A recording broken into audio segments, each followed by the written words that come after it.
Ito po, Sana all. meron akong nakitang post at gusto ko pong bigyan ng komentaryo. Kasi ako sa tingin ko fake news to eh. Sa tingin ko lang sa tingin ko lang. Kasi parang napaka-imposibleng sabihin to ni Boying. Pero kayo na umusga kung fake news to o hindi ha. Ako lang ay bibigyan ko ng komentaryo. Tingnan po natin ano bang sinabi ni Boying. Sabi niya, Ombudsman Remulla nananawagan sa Senado na ipa-abolish ang salitang Marcos resign sa freedom of expression upang managot sa batas ang mga nagsasalita ng Marcos resign. Kagago, no? Di ba? Anak ka ng Marcos. Ombudsman ka? Ano to? Another bendalo? Hindi ka pwede gumawa ng isang batas na lilimitahan ang freedom of expression. Ito yung ombudsman, nagsasalita ng ganito. Anong klase ito? Diba? Ang sabi niya, nananawagan sa Senado na ipa-abolish ang salitang Marcos resign sa freedom expression. Nasa Constitution po ang freedom of expression. Hindi mo pwedeng sabihin, yung freedom of expression, pwede kayong magsalita ng kahit ano ha. Basta bawal ang Marcos resign. Yun ang gusto niyang ipagawa sa Senado, gumawa ng batas na siguro paparusahan, ipakukulong, bibigyan ng multa, pananagutin ang magsasabi ng Marcos resign. Bendalo. Isinasabi niya pa, pinagtatanggol niya, iba naman daw ang ibig niyang sabihin ng bendalo. Hindi labagay ng batas. Yan ang ginagawa mo eh. You are bending the law. Nasa Bill of Rights yan. Nasa Constitution yan. Yung karapatan natin magsalita. Tapos, lilimitahan mo kung anong pwede naming sabihin? Bakit? Seditious ba ang Marcos resign? Hindi ba't kusang loob pa rin yan? Sinasabi lang namin yung nararamdaman namin na inutil na ang presidente dahil addict, dahil may problema siya sa health. Hindi na siya makakapagpatakbo ng maayos ng gobyerno. Kaya mag-resign siya. Pero kung ayaw naman niya, hindi naman namin siya kakalad ka rin. So that is not illegal. Siya pa rin ang magkukusa. Anong klase kang ombudsman? Ganyan ang naiisip mo. Uutusan mo pa yung Senado ng katarantaduhan. Uutusan mo yung Senado na i-bend yung law. Anong klase kang ombudsman? Dapat bilang ang ombudsman, alam mo, yung ebidensya, gaya ng sabi mo at gaya ng sabi ng marami sa inyo, pupunta kayo kung saan kayo dadalhin ng ebidensya. Yung ebidensya papunta na doon sa magpinsan. Yung ebidensya papunta na rin kay Sandro. Instead na paggawa ka ng batas na bawal ang Marcos resign, bakit hindi nyo pa imbestigahan yung magpinsan? Bakit hindi nyo pa imbestigahan si Sandro? Anong klase ito? Ipangbihira to. Kaya nga marami nagsasabi, walang kwentang ombudsman to si Boying. Marami nagsasabi na hindi siya karapat-dapat. Yung mga sinasabi niya, trapong-trapo eh. You are not in the middle. That is obviously you are protecting the president. You cannot be the ombudsman. And yet you are protecting the president. Tapos sasabihin mo, sigurado sasabihin mo sa amin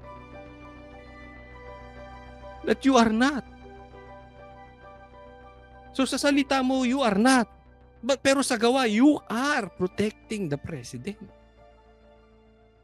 Magkaiba yung salita mo tsaka sa gawa. Unless fake news to, hindi mo talaga sinabi. Kaya nga tinatanong ko hindi ko rin alam eh. Kaya tinatanong ko kayo. Boying, totoo ba sinabi mo yan? Sa mga manunod ko, totoo bang sinabi to ni Boying? Because I think this is fake news. Because this is plain stupidity. Coming from an ombudsman. So tingin ko hindi niya to sinabi.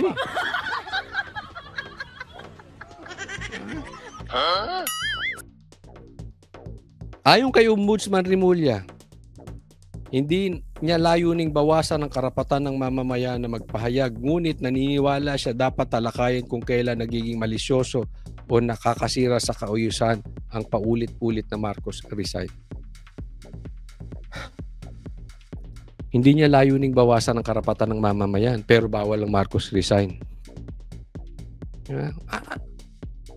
Anong masama sa Marcos resign? Diba? Hindi naman nagiging violent eh.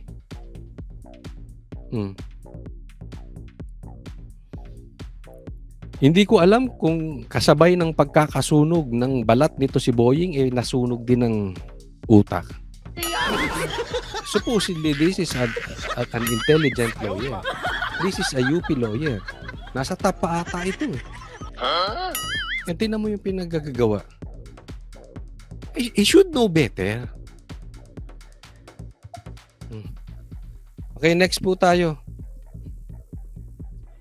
Ito po, pakinggan po natin itong sinabi ni Senator Cayetano patungkol doon sa bakit nawawala si Senator Bato, hindi na siya nagpapakita. Kasi yun ang kinu-question eh. Di ba? Hindi niya na nagagampanan yung kanyang trabaho. Okay? So, pakinggan natin itong sasabihin ni Senator Cayetano at bibigyan natin ng komentaryo. Pero gusto ko rin marinig ang inyong opinion. Di ba? Kung kayo ba sa Senator Bato, magpapakita ba kayo? Kasi yan ang sinasabi ng iba eh, ng mga pinklawan. Harapin mo ang batas. Dati kang PNP chief, harapin mo yung batas. Sasabihin naman daw ng DDS, ganito, ganyan, ganyan. Ano sa tingin nyo? Kung kayo ba si Senator Bato, ano ba ang dapat gawin? Pero maganda tong sinabi ni yung sinabi ni Senator Cayetano, ito na po talaga yung dati ko pag sinasabi. Okay? May problema po tayo talaga. Tingnan po natin. Yung action lang ng minority dun sa pag-absent.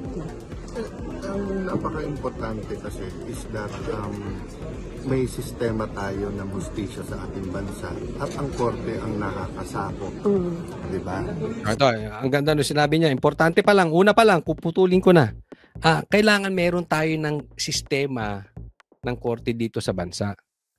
At Supreme Court ang nakakasakop. Sino nakakasakop? Supreme Court. Ombudsman ba? Supreme Court. ICC ba? Supreme Court. Senado ba? Supreme Court.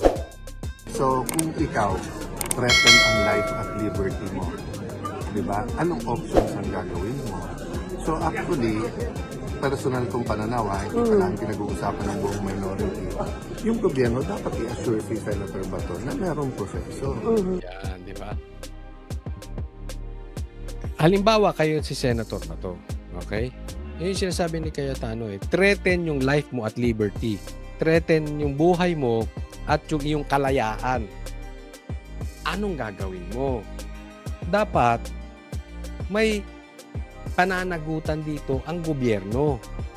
Anong ibig sabihin ni Cayetano? Dapat may assurance that the government will protect its people. So ako halimbawa ako si Senator Bato. O wag na lang si Senator Bato, ako si Coach Soli. Tapos bibit-bitin mo ako sa ICI. Tatago ako talaga. Sinasabi ko na sa inyo hanggang ngayon, as early as now. Bakit mo ako dadalhin sa ICI? Sa ICC. Dapat dadaan ako sa due process ng Pilipinas. Kung hindi mo ko i-assure at yung gagawin mo sa akin ay yung ginawa ko kay Tatay, yung ginawa nyo kay Tatay Digong, ni hindi nyo pinadaan sa due process, ni hindi nyo pinadaan sa korte, tatago ako talaga. Kasi hadang sabihin yung absent ako sa Senado o hindi. Buhay ko na itong pinag-uusapan. Wala namang problema, haharapin ko ang batas sa Pilipinas. Haharap ako sa Supreme Court. Ba't dadalhin mo ako ron? Tama naman eh. Anak ng Marcos tong gobyerno natin. Basta sila magbibit-bit doon. Kung ako talaga si Senator Bato, talagang tataguan ko itong mga lintik na ito. Hindi pwede. Sasabihin nyo, harapin mo yung batas. Kung wala kang tinatago, harapin. Tanga. Tanga yun. Tanga yung ganong klaseng salita. Handa naman siyang harapin dito. Bakit sa ICC? Di ba? Kaya huwag kayong magsasasalita ng harapin niya. Dati siyang PNP chief, harapin niya. Katangahan nyo yun kung di nyo alam. Everybody knows what will happen. Huwag nga kayong tanga. Diba? Kasi kung sasabihin anytime, pwede kang damputin at dalhin sa ibang bansa. Hindi ko sinasabing option sa lahat yun. Hindi ako, option ko talaga yun. Kung sa akin gagawin yun, dadali mo akong bigla-bigla sa ibang bansa. O talagang tatago ako. Sa akin lang yun. Kayo ba? Hindi ba kagaguhan ng gobyerno ba't mong bibiglang bibit-bitin sa ibang lugar? May pagka-inutil tong gobyerno natin. Para tayo napapagtripa ng addict dyan. Saan ka nakakita? Kidnapping talaga yun. Kidnapping of an addict? Para ka, ano pa ba masasabi mo ro? Para ka pinagtripa ng addict. Alam mo yung kukuha ka ng isang tao, dadalahin mo, hindi mo ipapakita sa korte, that is kidnapping. At worst, napagtripa ng addict. Huwag magpakita. But when your life or liberty is threatened, you really think of options. So yun yung option niya. So rather than pag-initan siya na parang bakit ka wala dito, ang question, bakit walang assurance na poprotektahan ng karapatan? Ang galing yung sinabi. Bakit kaysa pag-initan nyo, bakit wala siya sa Senado? Bakit hindi nyo pag-initan na bigyan nyo siya ng assurance na ang soberanya ng Pilipinas ay paiiralin. Hindi ka magagalaw ng ibang bansa. Hindi ka kikidnapin sa ibang bansa. Kung may kasalanan ka, sa korte ka mananagot. Kung may kasalanan ka, sa Pilipinas ka paparusahan. Tapos ang issue. Diba? Kasi ang daming naging issue, ba't wala siya dyan? Bakit may sahod? Kahit absent. Tingnan niyo itong mga tangang kumakain ng tayo ni Bongbong Marcos. Lahat na lang nakita nyo pero hindi nyo nakita yung dapat ibigay na proteksyon ng gobyerno. That is the responsibility of our government. We are inutil. Dapat yun ang kinakalampag nyo. Ilang araw pa lang absent to. Bakit? Sa Congress ba? Ilang araw magsi-absent yung mga congressman? Pinunan nyo ba? Kayong media, pinunan nyo ba? Hindi ko sinisisi itong Net25, maayos to . Pero yung ibang media, sinong kinupo na? Yung Senado. Yung ibang vlogger, lalong-lalo na yung mga pinklawan, sausaw sila ng sausaw because they are nobody. Para sila maging relevant. Ito mga dilawan. Ba't hindi nyo kinalampag yung mga congressman na napakadaming absent? Napaka-insecure nyo sa Duterte. Basta kaalyado ng Duterte, pag-iinitan nyo. Tanungin nyo yung mga congressman, mas mahaba pa absences ng mga yan kaysa kay Bato. Kinwestiyon nyo ba? Kayong mga kain-taip Puintlawan? Kinwestiyon nyo ba? Yung responsibilidad ng gobyerno na dapat protektahan ng kanilang nasasakupang mga taong bayan? Kayo, yan ang mahirap sa inyo . Mga inutil din kayo . Ito gusto kong bigyan ng komentaryo itong sinabi ng First Lady. Ng spokesperson ni Bongbong Marcos. Sabi niya, bilisan ng trabaho. Ayaw ng Pangulo na reenacted budget. Ayan. Ito sinabi ni Claire sa umano'y kakapusan ng oras para, hindi ko may basa, may pasa ang 2026 national budget.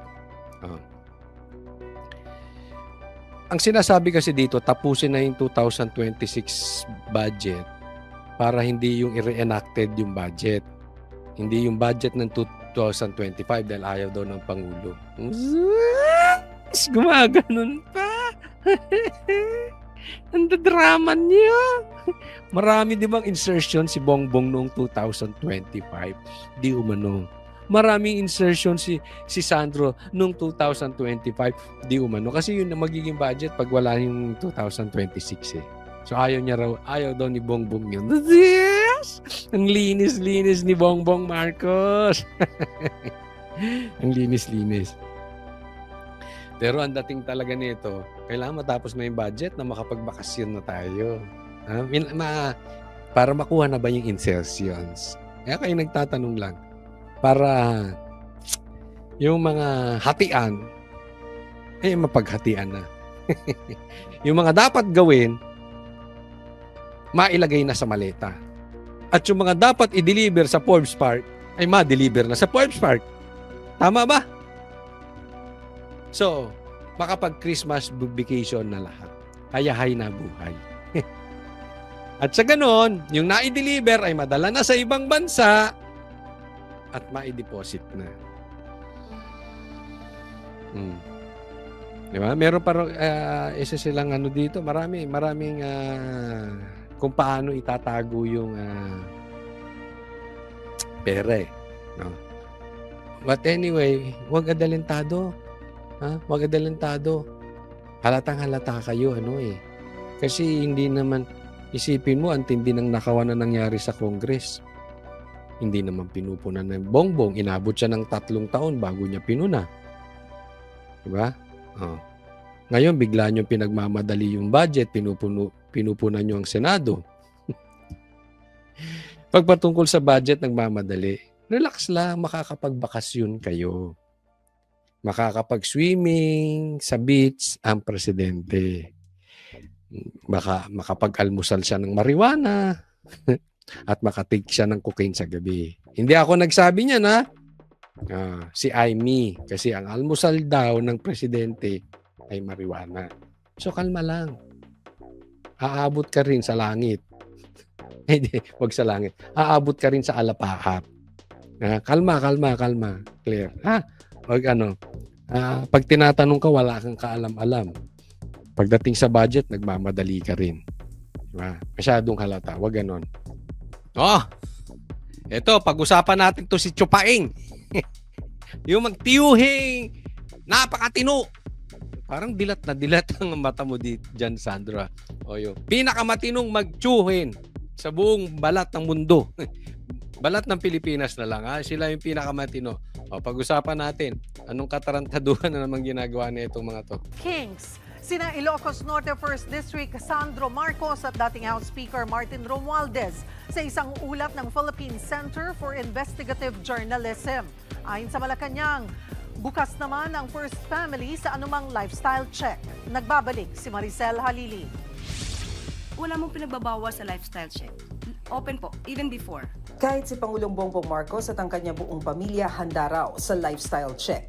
Yan ang sinabi ng Malacanang sa gitna ng inilabas na report kamakailan ng Philippine Center for Investigative Journalism Yan. o PCIJ. Tinawag dito na pork barrel kings sina Ilocos Norte 1st District Sandro Marcos at dating House Speaker Martin Romualdez. Ayan, eto, dito muna tayo, okay? Yung magtiyuhin, pork barrel kings, bawal po yan. Illegal po yan sa batas. Dineklara na pong bawal yan. Okay? Pareha silang meron. Di umano. Pero ito issue po dito. Simulan na natin agad-agad. Tingnan nyo kay Kiko Barsaga. Social media post lang. Nanggagalaiti itong mga congressman. Tingnan natin kung itong mga congressman na ito ay supot. Kasi dito pa lang, pork barrel. Illegal po yan. Tatandaan po natin, yung kay Kiko Barsaga, sabihin na nila may kakornihan, parang may pagka-immature, may parang bata, may sintu-sintu. Pero karapatan po yun. Freedom of speech po yun. Nasa Bill of Rights yung ginawa ni Kiko Barsaga. So yun ay pagtatalunan pa sa korte. Pwede nga isang Barsaga sa korte yun eh. Yung pagkakasuspindi sa kanya, di ba?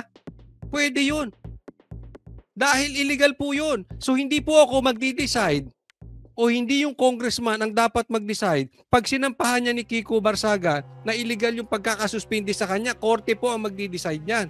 So sa madaling salita, nasa lugar yung ginawa ni, nasa konstitusyon yung mga ginagawa ni Kiko Barsaga. Hindi lang nagustuhan nitong House of Sandro, itong House of Representatives.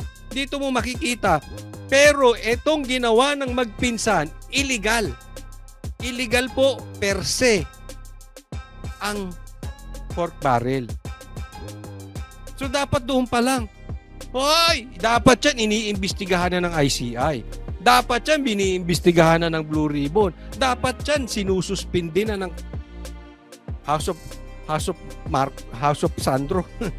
Ayoko nang tawagin House of Representatives yan eh. Hindi ko na maintindihan kung House of Tamba yan, House of Tambaluslos o House of Sandro na yan. Diyan pa lang oh. Ngayon, hinahamon namin kayong mga congressman. Napaka-sensitive nyo. Napakabalat sibuyas ninyo. Post lang nang gagalaiti kayo para kayong mga bakla, para kayong mga supot. Tapos dito hindi kayo makahagalaw. Anong tawag doon? Ipokrito. O ano bang ibig sabihin ng ipokrito? Yung alam mo ang dapat mong gawin pero hindi mo ginagawa. Hypocrite. Di ba? So ano mas gusto nyo? Baliw? Isip bata? Na social media post? O magnanakaw? Nga. Base sa PCIJ report, pinakamalaking bahagi ng tinatayang 1.2 trillion pesos allocable funds ng DPWH ang napunta raw kay Sandro Marcos. Sa loob ng 3 taon, umabot sa 15.8 billion pesos ang napunta sa distrito ng Presidential Son. Halos doble yan ang allocable funds na nakuha ng Rizal 1st District. Tingnan yung mabuti, oh. Ang population lang ng Ilocos Norte, 320,000. Alam nyo, galing po ako dyan eh. Kakaunti lang naman ng tao dyan, maliit lang naman yung lugar na yan. Dyan po kami inabot ng pandemic. Oh. Ang populasyon 320,000 lang. Ang allocated na pondo galing sa DPWH pambira 15.8 billion. Ang dami mong pera, Sandro. Tingnan mo yung Rizal, 1.2 million times 4. Ang dami ng tao nila times 4. 4 na ulit kumpara sa Ilocos Norte. Ang dami ng tao. Pero yung inalat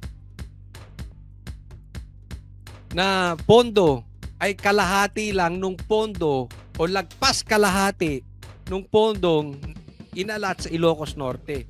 Diyan pa lang kitang-kita na natin ang gaguhan eh. 'Di ba? Ngayon, madali namang patunayan 'to eh.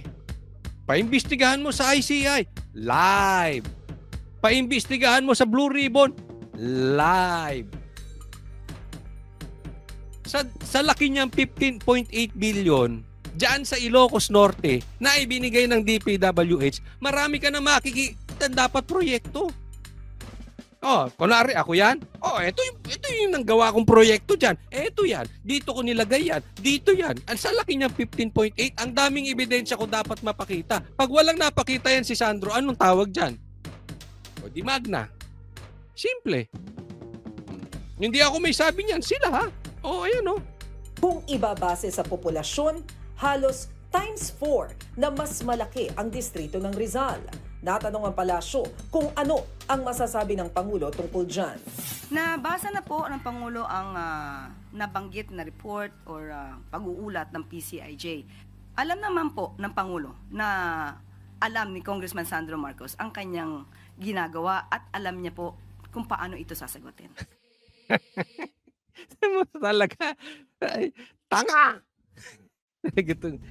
Ay, hindi ba kayo naano dito sa... Alam mo ako, gustong-gusto kong nakikinig ng mga vloggers na abogado kasi ang dami kong natututunan. Napapansin niyo yun? Ang dami nyo natututunan. Eto talagang abogado na to, wala ka matutunan. Pagdating sa Marcos, wala siyang information. Anong sagot niya? O ano masasabi ng Pangulo patungkol dito sa nangyari dito kay Sandro na siya may pork barrel di umano? Alam naman niya yung ginagawa niya. At alam niya kung anong sasabihin niya. Adik lang. Bongbong Marcos, yung mga kasagutan mo, pang-adik talaga. Lutang na lutang, di ba? Ano masasabi mo dun sa ginawa mo? Ng anak mo, alam naman niya kung anong gagawin niya dun. Alam niya kung paano sasagutin. Alam niya ang ginagawa niya, matanda na siya. Ang bihira.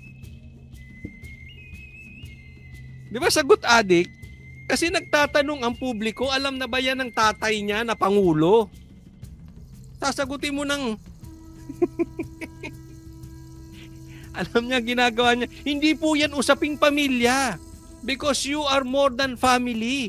Okay lang yan kung usaping pamilya. Alam na niya gagawin niya. Matanda na siya eh. Hayaan niyo siya. Pwede yun.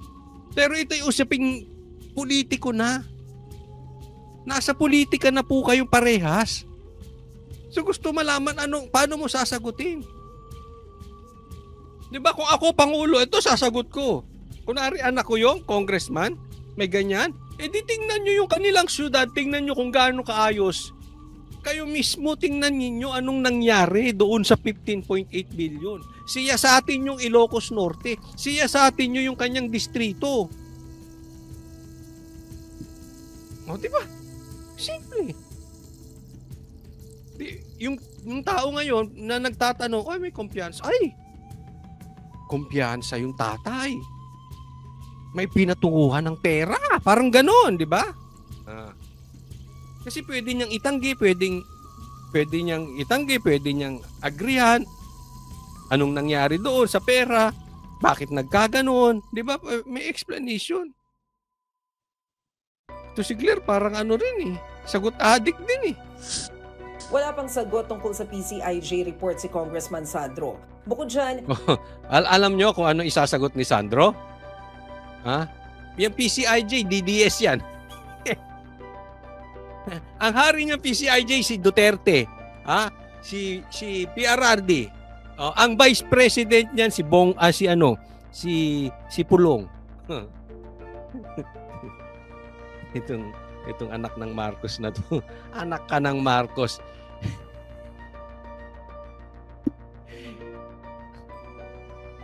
Gaya-gaya to gayang-gaya to kay Claire. Pag naiipit na, yung nabubuking na yung kanilang pagnanakaw, sisi sa Duterte. Ito pa. Yung isa pa nilang kamag-anak na magnanakaw na may babuyan. May negosyong babuyan. Bukod dyan, hindi rin pinalagpas ng PCIJ ang umano'y allocable funds na napunta kay dating House Speaker at Leyte 1st District Representative Martin Romualdez. Sa datos, pumangalawa siya kay Sandro Marcos sa pinakamalaking pork-style allocation mula 2023 hanggang 2025. Umabot ito sa 14.4 billion pesos para sa kanyang distrito. Gaya ng distrito ng presidential son, mas maliit na distrito ang hawak ni Romualdez pero mas bababa ang nakuhang pondo sa ilan pang mas mataong lugar. Tikumpa ang bibig ni Romualdez dito. Noong Agosto, ipinag-utos ni Pangulong Marcos. Tingnan nyo ha. Ang nakuha nitong mama na ito, 14 million. So yung merong allocation patungkol na itong binabanggit, ito ibinalita ng Frontline.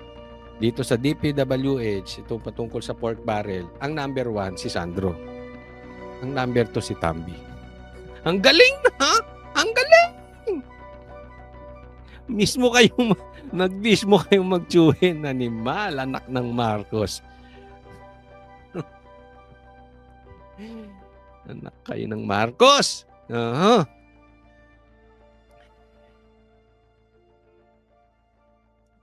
Pareha silang may maliit na distrito. Pareha silang may maliit na populasyon ng kanilang distrito. Pero pareha silang pinakamalaki ang inallocate na pera. At pareha silang kamag-anak ng Pangulo. It's just a coincidence. Pag sinabi mong coincidence lang yan, nagkataon lang yan, anak ka ng Marcos talaga. Apaka-imposible niyan. Diba, hindi nyo ba sisilipin yan, ethics committee? Para naman kayong bata. Social media post, Facebook post, pinapansin nyo. Congressman, may karapatang magsalita. Ito lantaran na oh. Bakit sa kanila napunta? Bakit sila yung pinakamataas? Hindi naman sila ang pinakamalaki. Hindi naman... May nagawa ba sila dun sa pera? Pero ito na lang eh. Dito pa lang, ha? Kung nag-iisip kayo, tingnan nyo itong mabuti. Kung nag-iisip kayo, yung binabanggit ni Saldico, shoot sa banga. Meron talagang sabuatan yung dalawa. Oh. Sabihin nyo yung nagsasabi, Duterte na naman. Hindi. Family corruption po eh. Lantad na lantad, may records po eh. Anong gagawin natin dyan? Wala akong kasalanan dyan sa balita na yan. Di ko naman kilala tong frontline eh. Sila naman nagbalita niyan. Di ko naman kilala yung PCIJ na yan. Nagko-komentaryo lang tayo. Pero pag iniisip mo, pambihira. Connect na connect doon sa sinasabi ni Saldico. Totoong totoo. Na may sabuatan tong dalawa. Kasi pirma ng pirma yung tatay na presidente. Kung niloloko siya nito, kung nagkurakot yung tambalos-los na yan, yung tsuhi nila, yung pinsan ni Bongbong, kung kurakot yan, dapat napupuna yan ni Sandro. Eh kaya pala niya hindi napupuna, dalawa sila. Tama or tama-tama? Diyan maliwanag pa sa sikat ng araw oh. Bakit sila? Of all the congressmen, bakit silang dalawa? Hindi po pwedeng nagkataon. Hindi po pwede. Maliwanag na maliwanag yan. Tapos ang gusto nyo, lifestyle check. Hello? Pakita nyo yung ebidensya. Hindi lifestyle check. Pwede mong ipangalan kung kanino yung mga andali niyan. Mga kaibigan ko ngang negosyante, di hamak, mas mahihirap sa inyo nakapangalan kung kani-kanino yung properties. Kayo pa. O, di ba? Huwag na tayong maglokohan. Pakita nyo yung ebidensya. Ganun lang kasimple yun eh. Na nagamit ng tama yung mga pera.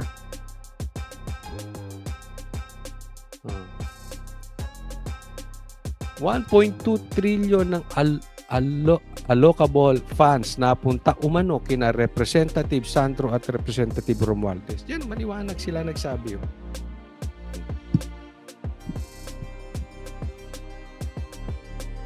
Ipinag-utos ni Pangulong Marcos ang lifestyle check sa lahat ng opisyal ng gobyerno. Pero hanggang ngayon wala pang update kung natapos na ito.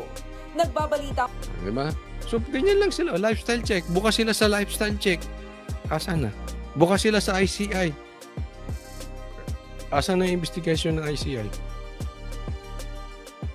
Kaya nga ako, hinahamon ko tong si Sandro. Kung gusto mo, sinasabi mo, bukas ka sa lifestyle, bukas ka sa ICI, magpa-imbestiga ka rin sa Blue Ribbon. Kahit maraming tuta yung tatay mo ron, marami rin magtatanong sa iyo doon ng derechahan. Kung gusto mo talaga malinis, kasi doon live eh. Itong ICI, wala naman yan. Walang maniniwala dyan. Kasi ang nagtayo ng ICI, tatay mo. Ang pumopondo ng ICI, tatay mo. Ang naglagay ng tao, tatay mo. Tapos sasabihin ninyo, executive session lang, hindi live. Lokohan yun. Pero bukod dyan, Sandro, bukod sa bukas ka sa lifestyle check, dapat bukas ka rin sa drug test. Yung tatay mo, ayaw ka nang ayain ng drug test. Confirm na yan eh. Sinabi na yan ni PRRD, sinabi mismo ng kapatid mo, ay kapatid niya. Pero ikaw din, palagay ko, hindi ka rin magda-drug test eh. Tingin ko guilty ka rin. Tingin ko guilty eh. Tiyahin mo mismo nagsabi, addict ka. Eh, ang dali naman sabihin, dapat pagkasabi nung tiyahin mo, kinabukasan, nagpapadrug test ka na eh. Hindi ka nagpapadrug test eh. Diyan pa lang, guilty ka na eh. No? So, kahit pustahan tayo, hindi ka magpapadrug test dahil addict ka. Yan ang sabi ng tiyahin mo. No? So, yung sinasabi kasi dito, may narinig ako na sinasabi ni Claire. Sabi niya, bigyan nyo naman ng pagkakataon ng Pangulo. Na this time, mapapatunayan niya. To that effect, no? Binibigyan naman ng pagkakataon yung Pangulo nyo eh. Na totoo lang, binibigyan ng pagkakataon. 3 years na nga ang binigay.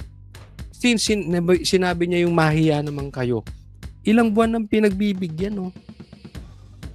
Ang problema, yung tatay mo, ayaw namang paimbestigahan ng seryoso yung ghost projects. Ginagawa nyo pang palusot yung mga Duterte. Imbis na seryosohin ninyo yung pag-iimbestiga ng ghost projects. Yan ba hindi pa siya binibigyan ng pagkakataon? Binibigyan siya ng pagkakataon. Kaya lang, time and time again, Bongbong Marcos failed the test. Yun lang po yun. Hindi niya talaga kayang maging leader. And at the same time, I really believe he is one of the masterminds. Kaya hindi niya mapaimbestigahan ng ayos. O next po. Kaya naman, ang ganda nitong sinabi ni Sandro Marcos. Sabi niya, Congressman Barsaga statement on Filipino martyrdom. President Marcos Sr.'s downfall did not begin until the death of Ninoy Aquino. While President Marcos Jr.'s administration is very unstable, he will not be removed until something more drastic happens. And my death may be the catalyst for that revolution. Sinasabi dito, ang pagkakatanggal nitong si Bongbong Marcos ay yung pagkakapatay kay Ninoy Aquino. Isipin mo, yung pagkakapatay kay Ninoy Aquino, yun ang nagpatanggal kay Bongbong Marcos. Kasi yung iba nga sinasabi, may kinalaban dito si Marcos Sr. Kaya kalahin mo sila Bam Aquino ngayon, sip-sip kay kinakain yung tae ni Bongbong Marcos. No? Ang pagkakataon nga naman. No? Pero sabi niya, hindi matatanggal to si Bongbong Marcos until may mangyari. Yung drastic happens. Sabi niya, baka mamaya pag pinatay si Kiko, yun pa ang maging pwedeng kung may nang masamang mangyari kay PRRD. Posibleng yun nga kung pinatay si Kiko. Yan yung sinasabi ni Kiko Barsaga. No? Ano lang yan? Isang trigger to si Bongbong magagaya kay Marcos. Kaya ito si Bongbong magagaya sa tatay niya. Pero alam nyo, pagpapanuurin talaga natin, doon sa mga kaedad ko, or more or less kaedad ko, or mas matanda sa akin, nakikita nyo that history repeating itself. Matatanggal to si Bongbong Marcos. Kasi yung pagkakadiktador ng kanyang tatay, ay mas matindi ito si Bongbong. Yung pagnanakaw di umano ng kanyang tatay, ay mas matindi ito. Sinisigaw ito ng dilaw. Sila nagsabi, ito'y tatay niya ay diktador at magnanakaw. Sinisigaw ito ng dilawan. Kaya nga hindi ko maintindihan ang tayo nitong dilawan ngayon. Kinakain ng tae nito si Bongbong. Pero mas mulupit to si Bongbong. Sabi nga, yung nagawa ng tatay niya, nakarumal-dumal at panggagahasa sa mga Pilipino, it took his father 20 years. Siya, ginawa niya lang ng 3 taon. Mas malala pa yung nakawan. Mas malala pa yung pagiging diktador. Anak ng Marcos talaga, no? Kaya nga naman, kitang-kita na this is history repeating itself. Magagaya to sa tatay. Isang trigger na lang. Akala niya hawak niya yung sundalo nun. Yeah. Hawak niya sila Bear, etc. Pero hindi niya alam. Si Enrile tsaka si Ramos bumitaw. Di ba? Hindi natin masabi. Ba? One thing for sure. Kung ano yung ginagawa ng tatay niya, ginagawa niya pa rin at mas malala. So yung kinahinatnanan ng tatay niya, posible, 99% will happen also to Bongbong Marcos. Ayaw, tigas ng ulo. Dapat yan, nakita mo na yung masamang nangyari sa tatay niya. Binago niya na eh. Niredeem niya na yung pangalan ng Marcos. Hindi. Inulit niya. Mas masala pa. At alam naman niya kung anong pinatunguhan ng tatay niya. Pero siguro, dahil lumaki siya ng ganun, ang pumasok sa kanyang utak, kasi alam naman natin, ito kadalasan na, ano ang ugali ng anak? Hindi dahil sa tinuro ng tatay. Usually sa tatay nakukuha yan. Kung ano ang nakita sa tatay. Maraming ganun. Maybe not all, especially yung mga nagkaroon ng divine intervention, nagbagong buhay, pero kadalasan nagagaya sa tatay.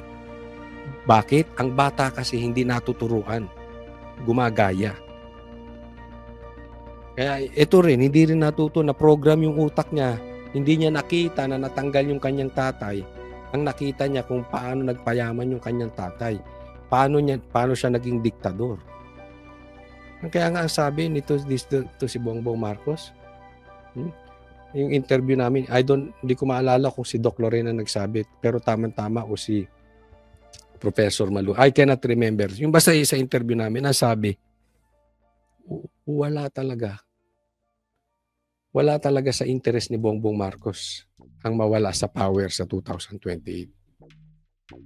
He will imitate his father. Hanggang kaya niyang hahawakan niya ang pwesto. Iyan po ang nakakatakot at malagim na mangyayari sa Pilipinas kung nangyari. That is very, very, very, very dangerous. Ubus. Maraming magugutom na Pilipino. Pag nangyari yon at ang AFP tulog pa rin, good night sa inyo. Okay, next po tayo. Ito, pag-usapan natin na tila di umano ay medyo kakaduda-duda itong galaw na ito. Tingnan po natin. Pinasok ng NBI at Philippine Competition Commission ang condo unit ni dating Congressman Zaldico sa Taguig City para maghanap ng ebidensyang may mga nilutong bidding para sa flood control projects. Ilang dokumento nang nakuha ayon sa source ng GMA Integrated News at nakatutok si John Consulta. Sa bisa ng isang inspection order na inisyu ng Makati RTC, pinasok ng NBI at Philippine Competition Commission ang condo unit ni dating Representative Zaldico sa BGC Taguig City. Pakay ng NBI na makakuha ng mga documentary evidence na magpapatunay sa umano'y naganap na bid rigging kaugnay sa mga flood control projects. Sa kanilang pag-akyat sa penthouse floor ng condominium, sinalubong na sila ng 7 abogado ng SunWest at Zaldico. Doon, nilimitahan ng mga abogado sa 8 ang bilang ng mga operatibang maaring pumasok. 6 na ahente ng NBI, isang taga-Philippine Competition Commission at isang sheriff ng korte. Ayon sa aming source, may nakuhang mga dokumento na may kaugnayan sa bidding at flood control. Sa ngayon, ako lang medyo duda ako sa nangyayari ngayon. Alam naman natin ng ang NBI ay dating under kay Boying, no? Yan sa iisipin po nyo, okay? Sinearch nila yung bahay na parang meron silang inspection court order dito sa condo ni Zaldico. Pero may nag-aantay ng abogado. So, ang punto rito is alam ng lahat Alam nung abogado na may pupuntang NBI at yung NBI, alam nila yung pupuntahan nila ay may nag-aantay na abogado. Most probably. Alam man nila or hindi, ang issue dito, kung may tinatago dyan, dapat kinuha na yan eh. Hindi ba? Hindi, it's against human nature na merong ebidensya siya dyan sa kondong yan na alam ng pupuntahan ng NBI na hindi itatago. Ayoko pag-isipan ng masama itong mga NBI. Pero baka mamaya, ito ay stage. Baka ito'y drama. Ito'y palabas. Kasi anong makukuha? Dahil kung alam mong yung amon nyo na si Saldico ay hinahabol na ng batas dahil sa mga pasabog niyang sinabi niyang magnanakaw ang pamilya Marcos, asawa, bayaw, anak, pinsan magnanakaw. Natural, hahalughugin yung mga properties niyan. Bakit diyan ka pa magtatago ng ebidensya? Di ba? Parang hindi normal eh. Ang kinakatakot ko rito, baka mamaya may makita na namang ebidensya, idikit na naman sa Duterte. Anak ng tete. Ako po hindi nag-i-imagine malayo sa katotohanan. Kasi kitang-kita naman natin, lahat ng galaw, kasalanan ni Duterte. Lahat po, pati ghost projects. Binibintang kay Duterte. Ultimo insertion, wala naman si Sarang insertion. Duterte pa rin.